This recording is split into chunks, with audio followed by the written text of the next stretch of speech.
In Christian end times talk, the apocalypse is often labeled Armageddon. It sounds like a disaster movie keyword. The light called to me, a beacon in the storm.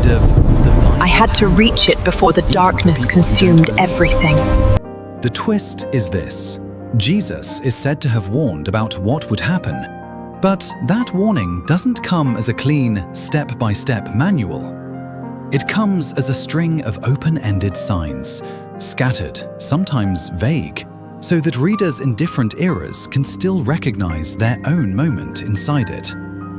The signs get summarized in a familiar rhythm. Wars and rumors of wars, conflict between peoples, the rise of self-proclaimed prophets, persecution of believers, and finally, a religious message spreading across the entire world.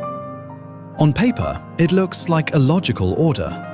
In real life, it reads more like a checklist that any era can keep marking as already happened. And from here, interpretation is what pushes the story forward. When media gets denser, earthquakes get recorded more often. Crises become more visible, and the feeling that everything is getting worse grows stronger. Many people treat the non-stop flood of headlines as proof that the signs are accelerating. There is also a very common lens. People pick a specific center of the world, then read every global shift through that center. When that center becomes unstable, they feel the whole planet has entered the final chapter. Out of that psychology, the end times stops being a distant prophecy and becomes an atmosphere, an ongoing, ambient sense. And that is when people start stitching scattered pieces into a single, complete timeline. Once there is a list of general signs, the next move in many end times readings is to find a trigger point. One moment that unlocks the story. A point where someone can say, from here, the timeline starts running. In this kind of stitching, the trigger is often placed on Israel being regathered, meaning Jewish people returning to the ancestral land and a modern nation being rebuilt after many centuries of dispersion. For believers, this is not just a political event. It is treated as a prophetic puzzle piece because many biblical passages are understood as having described that return long ago. The logic is usually straightforward. If that marker has happened, then the remaining markers are only a matter of time. If that marker has not happened in the full sense, then everything is still suspended. That is why the argument never really ends, but it also does not weaken the drive to assemble a timeline. If anything, it intensifies it, because people want to choose the reading that best fits what they already believe. Right after the regathering marker, the next figure is typically introduced as the Antichrist, a powerful, magnetic leader who arrives with the promise of peace. On the surface, this is the crisis solver, the one who quiets chaos, the one who makes the world exhale. But in the internal logic of the story, that peace is only the first coat of paint. It clears the path for deeper control and for a period called the Great Tribulation. Around this point, another strand of belief enters the frame, the rapture, the catching up of believers, which gets placed in different positions depending on the tradition, because it is not contained neatly in one single spot. And that flexibility is what makes the timeline both compelling and controversial, because anyone can arrange the pieces in a way that makes the story match the present. John enters as an accidental narrator. He is not a sword-carrying hero.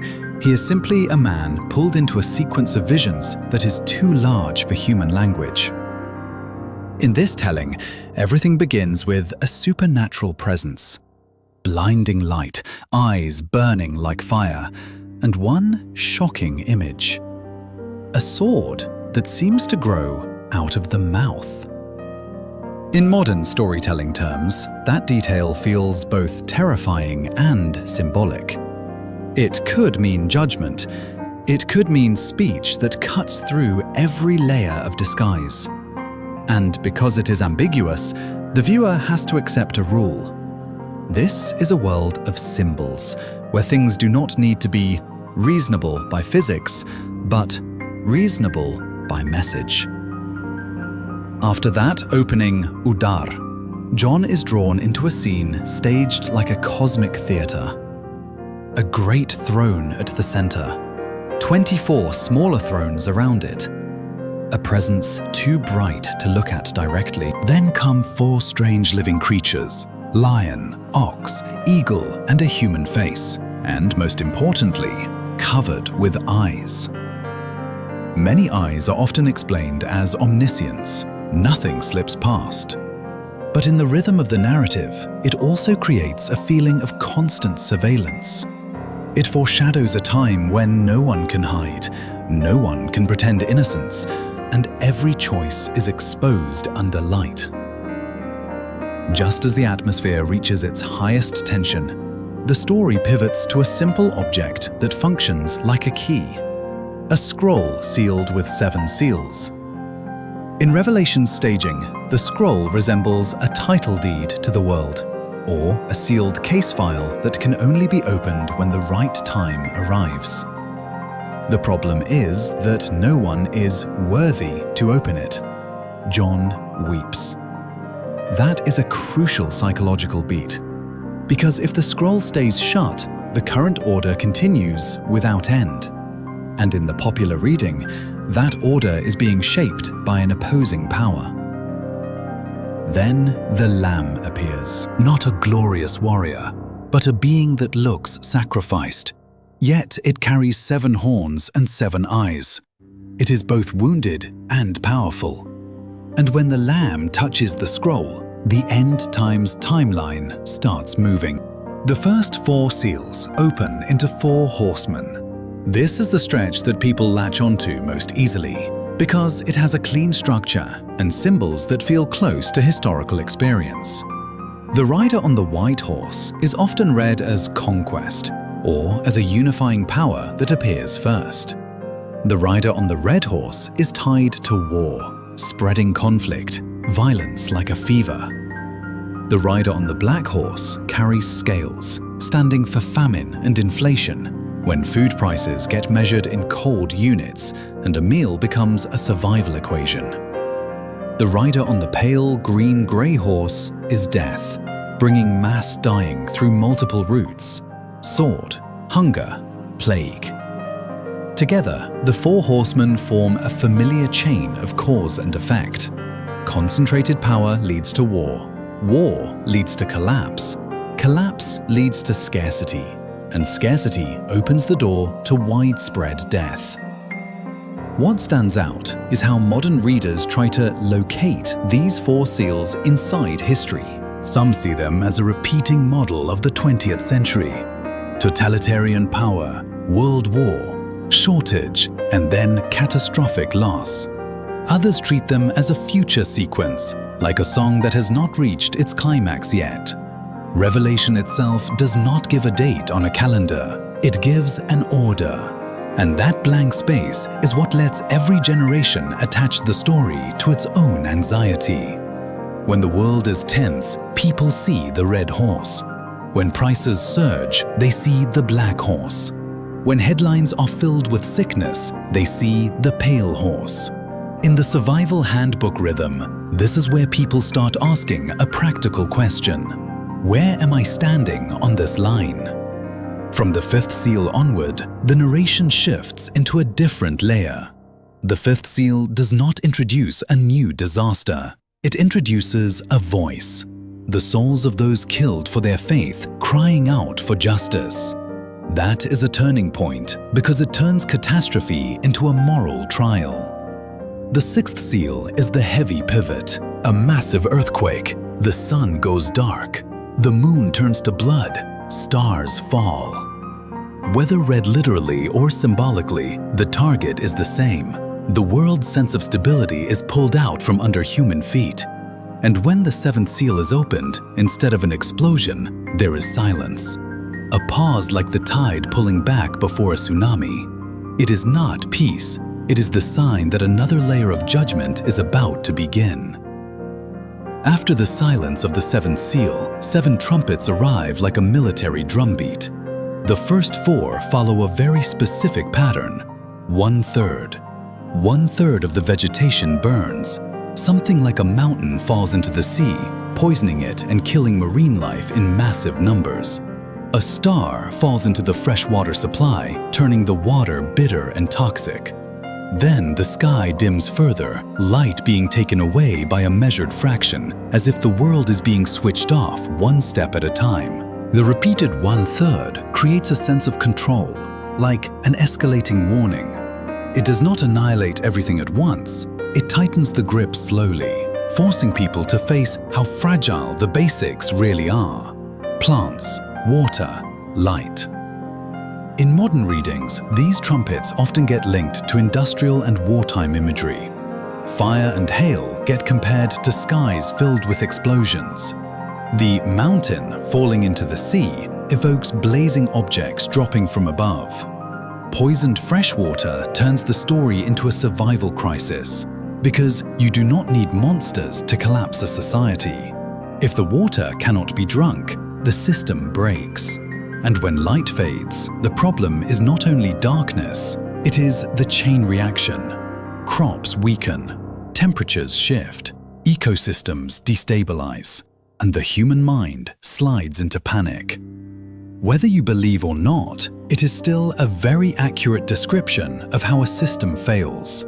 Not from one punch, but from multiple load-bearing links snapping at the same time. The 5th trumpet is where the story changes color. It is no longer natural disaster. It is something crawling out of the abyss.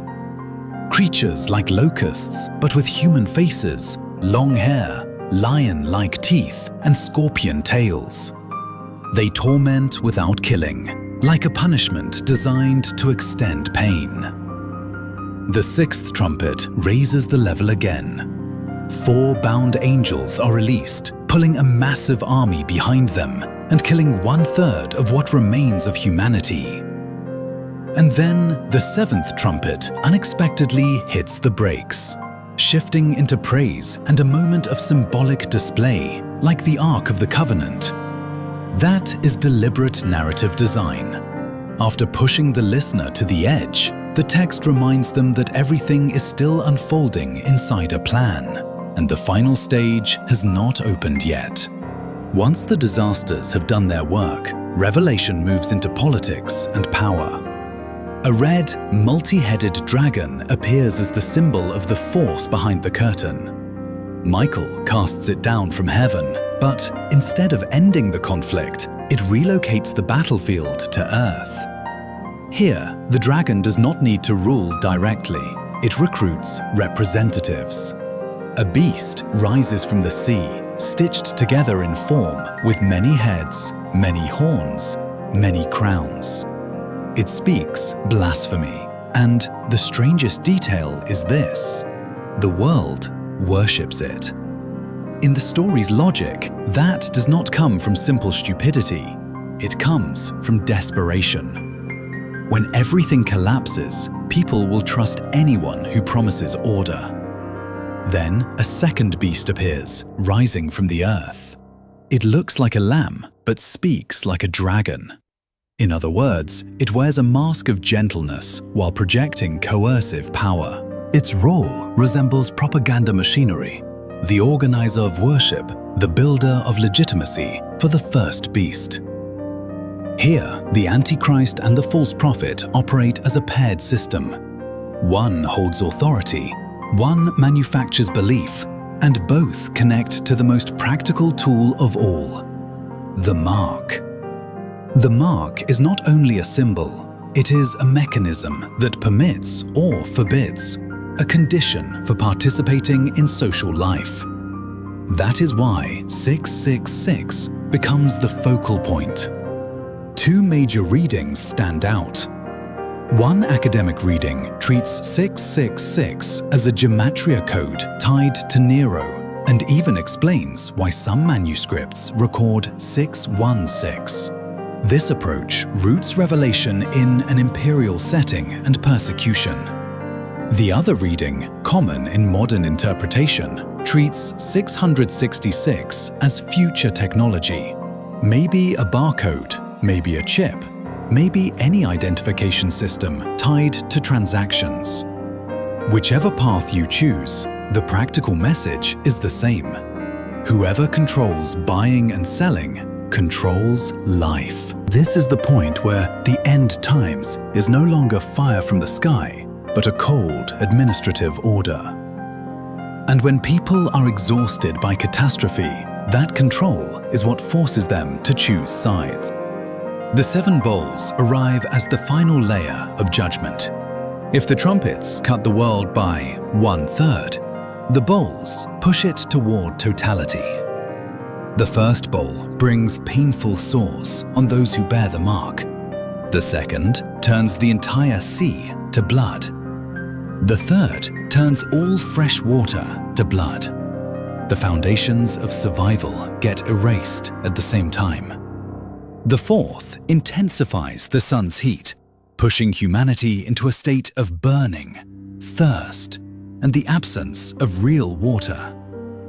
The fifth drops darkness over the beast's kingdom, bringing disorder and pain. This sequence is not just disaster. It is systematic dismantling, as if everything that once powered a civilization is being unplugged.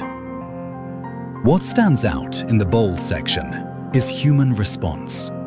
Instead of turning back, people curse.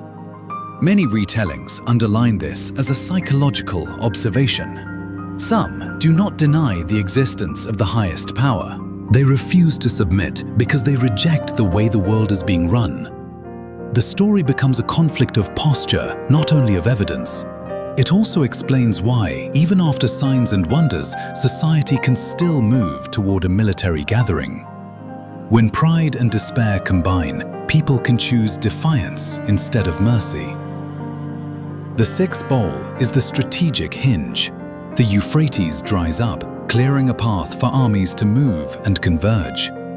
This is where Armageddon is named as a place, Ha-Megiddo, not only as an idea. The 7th bowl ends with an earthquake and massive hail, and Babylon is destroyed. Babylon can be read as a specific city in symbol or as an empire, a wealthy and corrupt system.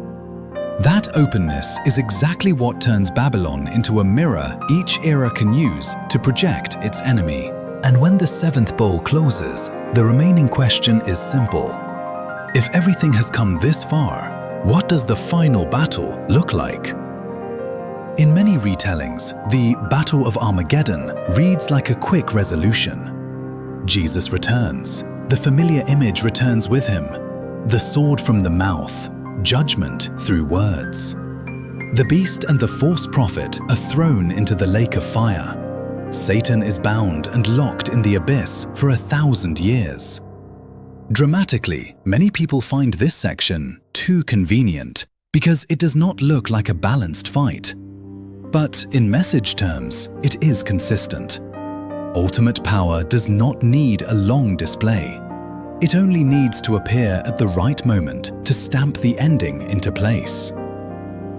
After that comes the millennial period, a 1,000-year reign, often described as a time of order and peace.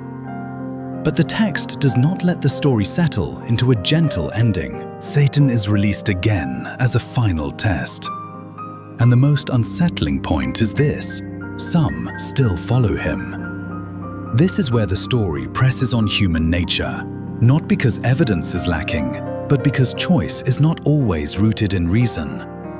It can come from resistance, ambition, resentment toward authority, even if that authority is called holy. The test ends quickly. Fire from heaven consumes. The leader and the followers are removed. Finally comes judgment and renewal, a great white throne, a weighing for those who did not place their trust in the right way, and a promise to wipe tears for those who are saved. Then the old world passes away, a new heaven and a new earth open. The New Jerusalem descends as a symbol of permanent order. It is described as a vast cube shimmering with jewels and needing no sun or moon because the presence of God is its light. As literature, it functions as the closing move. After chaos, the story ends with perfect architecture. A city that is both physical and sacred, where the boundary between two worlds no longer exists. And in this timeline, the end concludes not with nothingness, but with an absolute new order.